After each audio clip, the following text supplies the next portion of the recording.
Hi Munchkins, welcome back to the channel. My name is Ocean, your very own English master teacher. And today we are here to do 10 top competency based questions. आप सबको पता है कि English या बाकी सब subjects में CBSE ने कॉम्पिटेंसी बेस्ड क्वेश्चंस की वेटेज बढ़ा दी है। तो ऐसे में आपको कॉम्पिटेंसी बेस्ड क्वेश्चंस प्रैक्टिस कराने की जिम्मेदारी मेरी।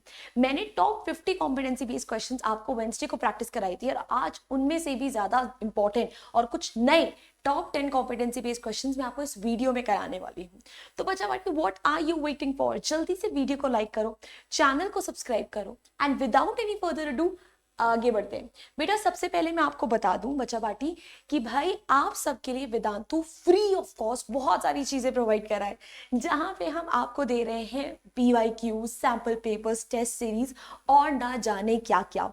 और ये सब कुछ अवेल करने के लिए आपको कुछ नहीं करना है, just go to the video that you guys are currently watching and उसके डिस्क्रिप्शन बॉक्स में लिंक आपको मिल जाएगा।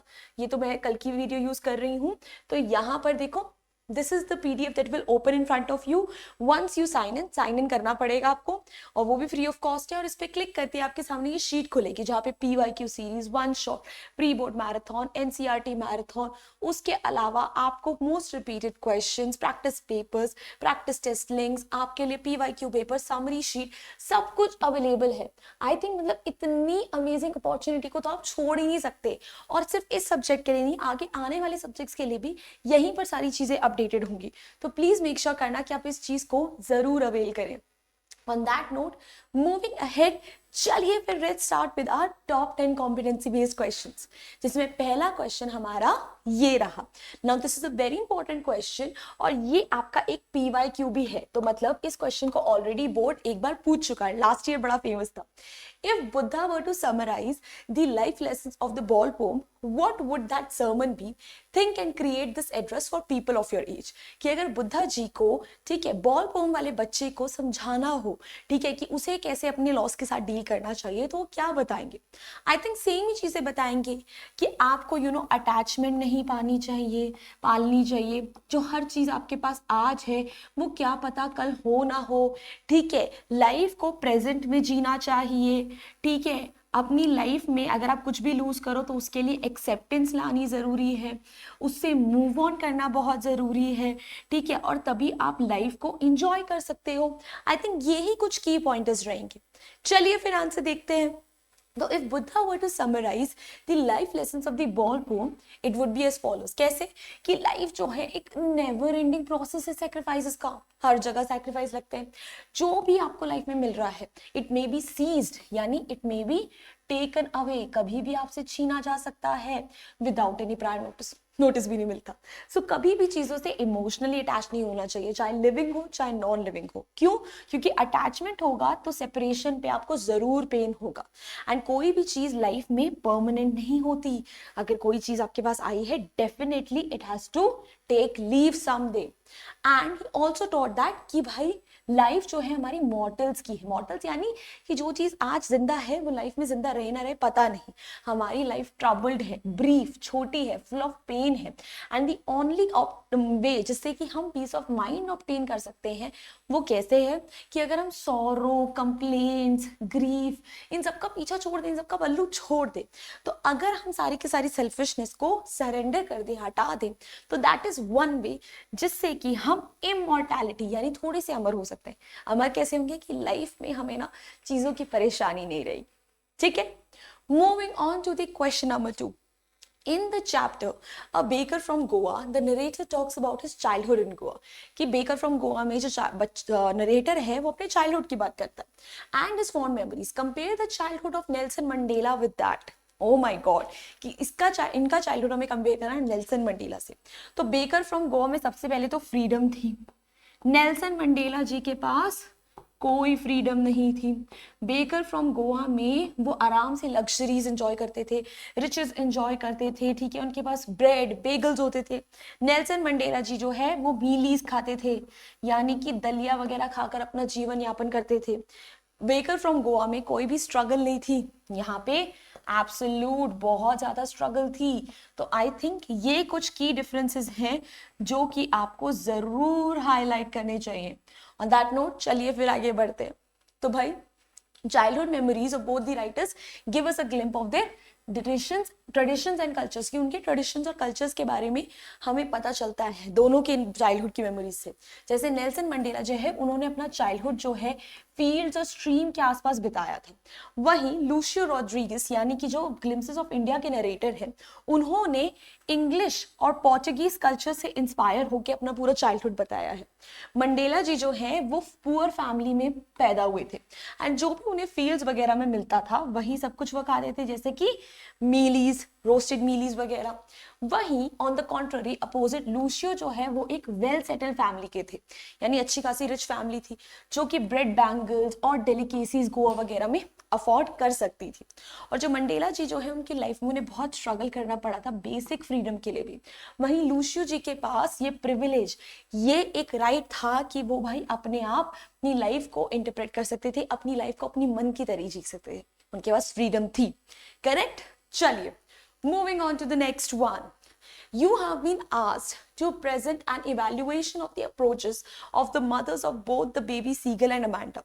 Basically, baby Seagull और Amanda की मॉम दोनों को आपको कंपेयर करना है, ठीक है, उन्होंने कैसे अपने बच्चों को की तरफ अप्रोच रखी है। Right this presentation draft including your insights, यानी कि अपने थॉट्स को इंक्लूड करते हुए 120 वर्ड्स में दोनों की अप्रोच को आपको कंपेयर करना है पेरेंट्स को। तो बेसिकली आपको बताना है कि दोनों की अप्रोचेस क्या है और दोनों में से आप किसको सपोर्ट करते हो। तो भाई पर्सनली तो सब लोग ना सीगल की मॉम को ही सपोर्ट करेंगे। क्यों? क्योंकि सीगल की जो मम्मा थी वो कहीं ना कहीं अंडरस्टैंडिंग थी, सीगल की मम्मा उसे प्यार से भी समझाने की कोशिश करती है और टफ लव के बाद सीगल जो है वो उड़ना स्टार्ट कर देता है।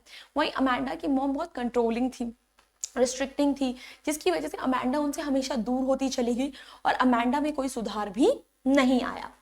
सो भाई जो बेबी सीगल की मदर है वो एक ऐसी पेरेंट थी जो चाहती थी कि उनका बच्चा जो है कंफर्ट जोन से बाहर निकले और उसे हमेशा इंकरेज करती थी कि वो नई स्किल सीखे। और उन्हें लगता था कि उनके जो सन है he is capable of flying, जबकि वो अपने आप में डरता था, बट उसे स्टिल मोटिवेट करती थी कि वो ऐसा कर सकता है, उसे बताती थी कितना फन चीज है।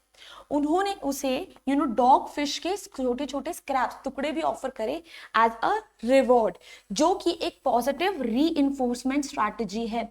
पॉजिटिव रीइंफोर्समेंट स्ट्रैटेजी का मतलब क्या होता है बच्चा? उसका मतलब होता है कि जब आप रिवॉर्ड के बेसिस पर किसी से कुछ करवाते हो। फिर अमेंडा की मम्मा जो है वो जो उसको उनको एज अ स्ट्रिक्ट और क्रिटिकल फिगर दिखाया गया, मतलब जो कि हमेशा कमियां निकालती रहती थी, बहुत स्ट्रिक्ट थी, ठीक है, वो हमेशा अमेंडा के बिहेवियर को करेक्ट करती रहती थी। उसके पोस्चर से लेकर उसकी हैबिट्स तक, उसके एकेडमिक परफॉर्मेंस, पर्सनल हाइजीन, सब पर उनकी कोई ना कोई टिप्पणी रहती थी। जबकि उनके इंटेंशंस जो थे वो अच्छे थे, इंटेंशंस बुरे नहीं थे, पर उनके मेथड्स इनइफेक्टिव थे। क्यों? क्योंकि उससे क्या अमेंडा पे कोई फर्क पड़ा नहीं, ठीक है।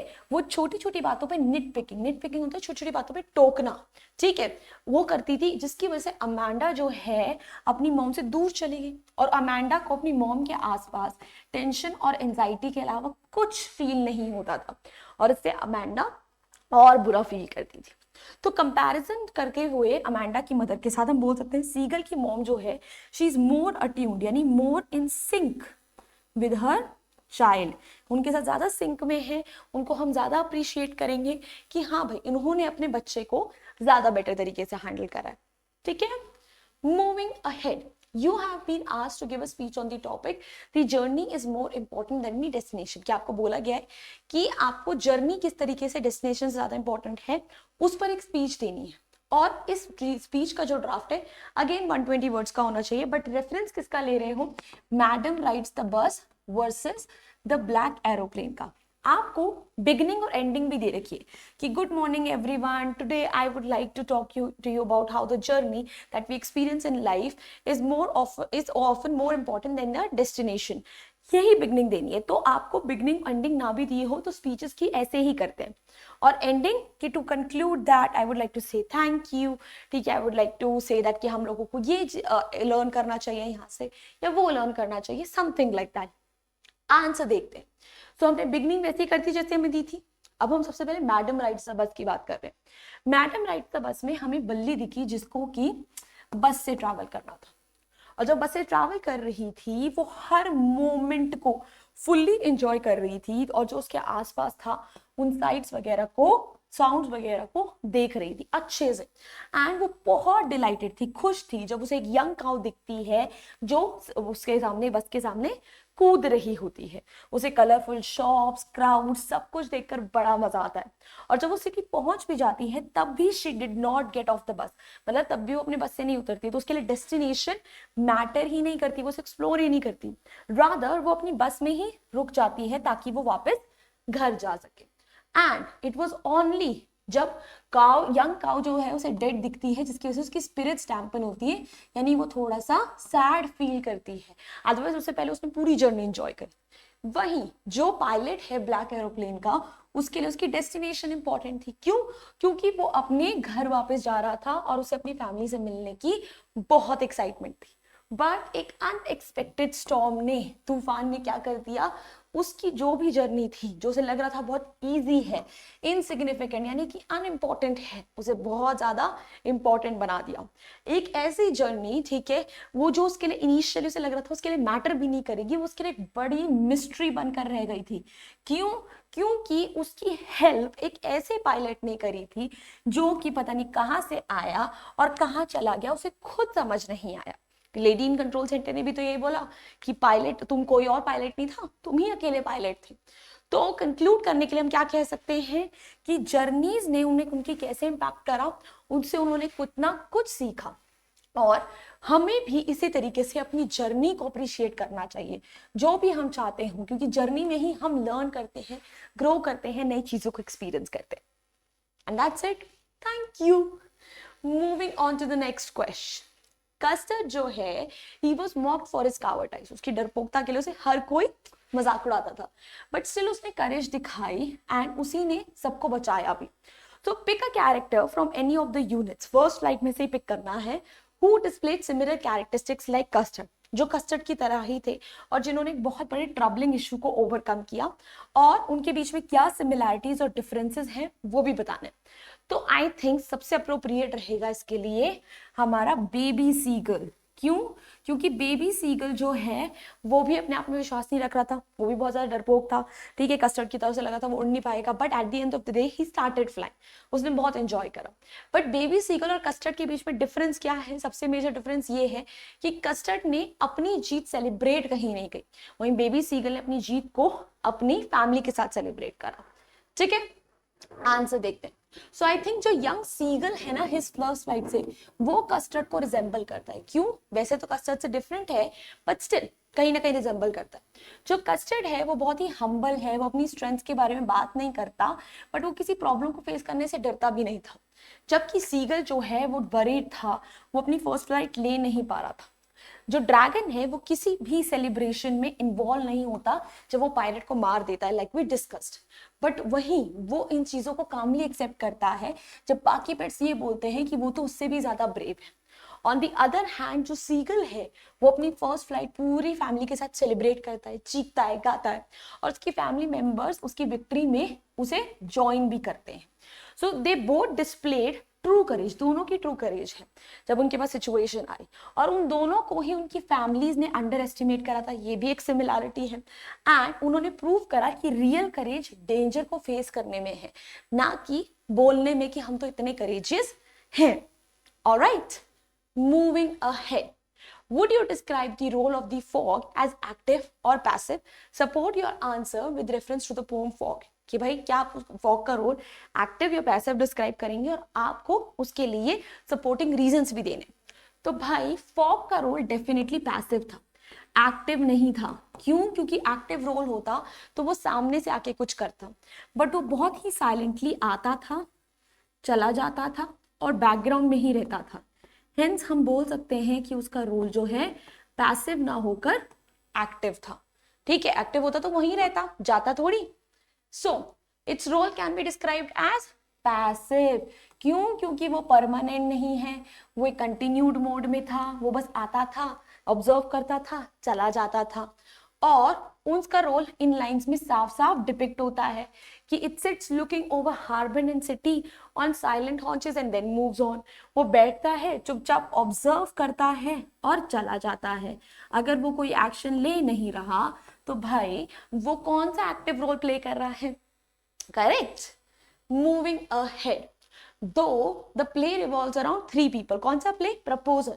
Russian society emerges as an important character through the ongoings of the play and the thoughts and interactions of its character. But still, हम लोगों को Russian society के बारे में उस play से काफी कुछ पता चलता है. So imagine yourself to be a historian who has been invited to speak about 19th century upper class Russian society. तो imagine करो कि तुम एक ऐसे historian हो जिसे 19th century history, 19th century Russian upper class पर बोलना है. So based on your reading of the play, ठीक है, proposal play, how would you describe, आप उसे कैसे डिस्क्राइब करोगे, और आपको इन लेसन से भी कुछ इंस्टेंसेस देने हैं अपनी इवैल्यूएशन को सपोर्ट करने के लिए. तो रशियन सोसाइटी को हम मटीरियलिस्टिक डिस्क्राइब कर सकते हैं, हम ग्रीडी डिस्क्राइब कर सकते हैं, ठीक है, कि उनको जो बेसिकली मैरिज है वो एज अ डील रखती थी, क्योंकि जो मोव है और नटालिया उनके बीच में कोई भी कंपैटिबिलिटी नहीं है, बट स्टिल उनकी शादी जो है इकोनॉमिक स्टेबिलिटी के लिए हुई थी. करेक्ट आंसर देखते हैं. सो प्रपोजल प्ले जो है उसे 19th सेंचुरी में ही लिखा गया था, एंड इस प्ले के थ्रू हमें क्लियरली दिखता है, क्या दिखता है, कि वेल्दी फैमिलीज की टेंडेंसीज थी कि वो अपने बच्चे और अपने डॉटर्स को रिच फैमिलीज में ही देना चाहती थी. क्यों? क्योंकि ऐसी फैमिली बॉन्डिंग से उनकी रियल एस्टेट बढ़ता था और उन्हें इकोनॉमिक ग्रोथ के चांसेस बढ़ते थे, उनको ज्यादा जमीन मिलती थी. So it is evident from the play कि लोमोव और नटालिया जो है वो हर छोटी छोटी बात पे आर्ग्यूमेंट करते हैं, सिंपल से सिंपल थिंग्स पर भी उनको उनकी सहमति नहीं है, बट और वो एक दूसरे की तरफ अट्रैक्टेड भी नहीं है. स्टिल वो एक दूसरे से शादी क्यों कर रहे हैं? क्योंकि उनका सेम फाइनेंशियल स्टेटस है. उनका डिसएग्रीमेंट डॉग्स ब्रीड पर शो करता है कि वो कितने लोएस्ट लेवल पे स्टूप डाउन, यानी गिर सकते हैं ताकि वो अपने रिचेस और अपने स्टेटस को शो ऑफ कर सके. वो इस पर लड़ रहे हैं किसका कुत्ता बेटर है, इमेजिन कर लो. सो वैसे तो आजकल बहुत सारे लोगों के ऐसे विचार नहीं रहे हैं, but still as a society हमें बहुत काम करने की जरूरत है इन एस्पेक्ट्स पर और खुद को चेंज करने के लिए. ठीक है, मूविंग ऑन, 8th क्वेश्चन पे आ गए हैं गाइस. सो इमेजिन करो कि आप रिचर्ड एंड आपको मिस्टर वीरर ने इनवाइट करा है, क्यों? To deliver a short address to the students at your erstwhile school. Erstwhile यानी अर्लियर स्कूल, जो आपका पुराना वाला स्कूल था, वहां पे आपको एक शॉर्ट एड्रेस देना है. तो आपको बेसिकली बोला गया है, you have been asked to encourage them to take interest in the study of science, कि आपको उन्हें इनकरेज करना है कि वो साइंस को पढ़े, उसमें इंटरेस्ट ले, and how research in science can help the world, और कैसे साइंस में रिसर्च जो है वो दुनिया को हेल्प कर सकती है. तो इसके ऊपर अब एक शॉर्ट स्पीच देनी है. तो बीइंग रिचर्ड आप जाओगे, बताओगे कि साइंस जो है उसमें क्यूरियोसिटी का मेजर रोल है, और कैसे उनकी एक किताब ने उनकी पूरी जिंदगी बदल दी, और हमारे पास आज की डेट में जो भी कंफर्ट्स हैं, जो भी लग्जरीज हैं, वो सब साइंस की देन है. तो अगर वो लोग भी साइंस में ऐसे इंटरेस्ट लेंगे तो वो भी आगे जाकर ऐसी चीजें कर सकते हैं, साइंस में इतना बड़ा कॉन्ट्रीब्यूशन दे सकते हैं. Alright, so hello my young dear friends, क्योंकि स्पीच है ना तो ग्रीट करना पड़ेगा. सबसे पहली बात तो ये बहुत बड़ा ऑनर है कि मैं आपके बीच में खड़ा होकर कुछ वर्ड्स बोल रहा हूँ साइंस के बारे में, ठीक है, और साइंस जिसने उनकी जिंदगी बदली. मुझे लगता है कि क्यूरोसिटी जो है वो इन्वेंशन का की है. कोई भी चीज इन्वेंट कब होती है? जब आप में क्यूरोसिटी हो.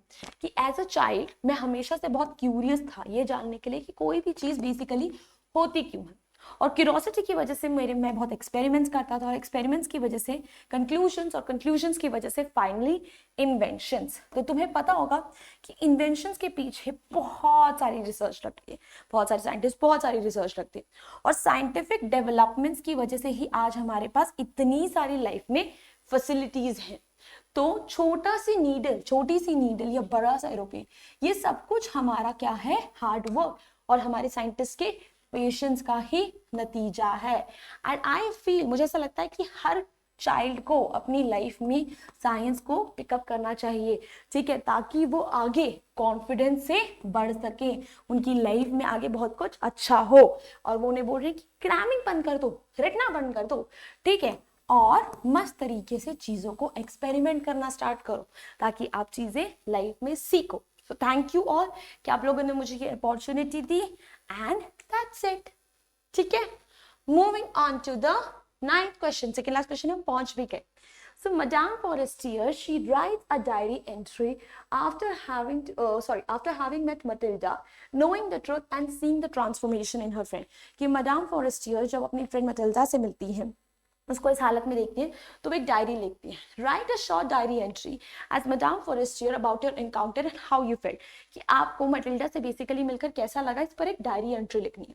और आपको बिगिनिंग दे रखी है जहाँ पे आप लिखोगे I couldn't recognize Matilda at all, I wish she had told me the truth about the necklace. तो आप प्रॉपरली मेंशन कर सकते हो उसके अंदर, ठीक है, कि मटिल्डा आज ऐसी लग रही थी, उसकी हालत बहुत खराब हो गई। क्यों?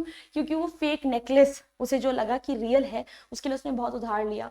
काश वो सच बता देती, काश वो अपनी लिमिटेड मीन्स में ही खुश रहती, तो आज ऐसा ना होता। ठीक है, सो डियर डायरी, कि मैं मटिल्डा को आज बिल्कुल रिकॉग्नाइज नहीं कर पाई। I wish she had told me the truth about the necklace, काश उसने मुझे नेकलेस से रिलेटेड ट्रूथ बताया होता। She had to undergo a trouble life, उसे बहुत ट्रबल झेलनी पड़ी। क्यों?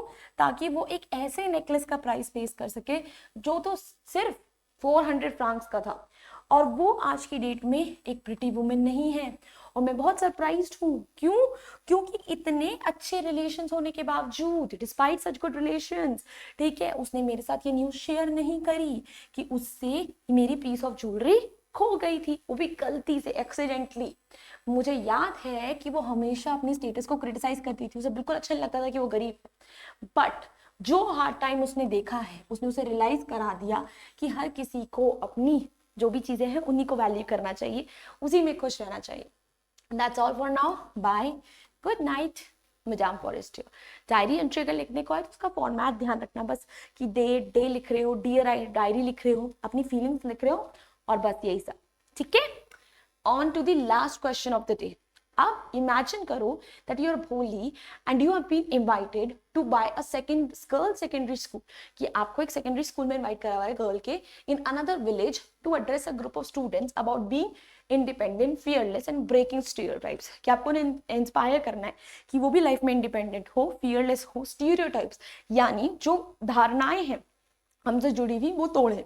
तो इनके ऊपर क्या देगी भोली स्पीच? भोली स्पीच देगी तो वो सबको एजुकेट होने के लिए इनकरेज करेगी, और वो बताएगी कि एजुकेशन ने उसकी जर्नी कैसे ट्रांसफॉर्म करी, कि वो भी कैसे भी इतनी डरपोक हुआ करती थी, बट आज की डेट में ऐसा कुछ नहीं है, वो ट्रांसफॉर्म हो चुकी है। ठीक है, उसको अपनी लाइफ में जितनी शक्ति मिली वो एजुकेशन की मदद से मिली, और वही चीज वो लोगों को, दूसरी लड़कियों को भी बोलेगी। सो भाई, हेलो स्टूडेंट्स, अगेन उसके लिए ऑनर है। ठीक है, whenever you were speaking in front of a crowd, it's an honor कि वो यहाँ पर बैठ खड़ी है और अपनी लाइफ एक्सपीरियंस शेयर कर रही है, कि बेसिकली आज तुम्हें मैं कॉन्फिडेंट और सेल्फ डिपेंडेंट दिखाई दे रही। बट ये टोटली डिफरेंट था किससे पहले, जब तक मैंने स्कूल ज्वाइन नहीं करा था। मैं बहुत फियरफुल, डिपेंडेंट, इग्नोरेंट यानी इग्नोर करने वाली, और एक स्टैमरर यानी हकलाती थी। बट मेरे स्कूल ने मुझे एजुकेट करा, और मेरी टीचर ने मुझे सपोर्ट करा, और मेरे अंदर मेरा कॉन्फिडेंस बाहर लाया। एजुकेशन एक बहुत बड़ा वेपन है, और वो एजुकेशन आपको एक चांस देता है कि आप अपने टैलेंट्स, लेटेंट टैलेंट्स यानी अपने हिडन टैलेंट्स और अपनी कैपेबिलिटीज को एजुकेशन के थ्रू एक्सप्लोर करो और खुद को फियरलेस बनाओ। सो एक कॉन्फिडेंट पर्सन जो होता है उसे गलत और सही के बीच में डिस्टिंग्विश यानी डिफरेंशिएट करना आता है।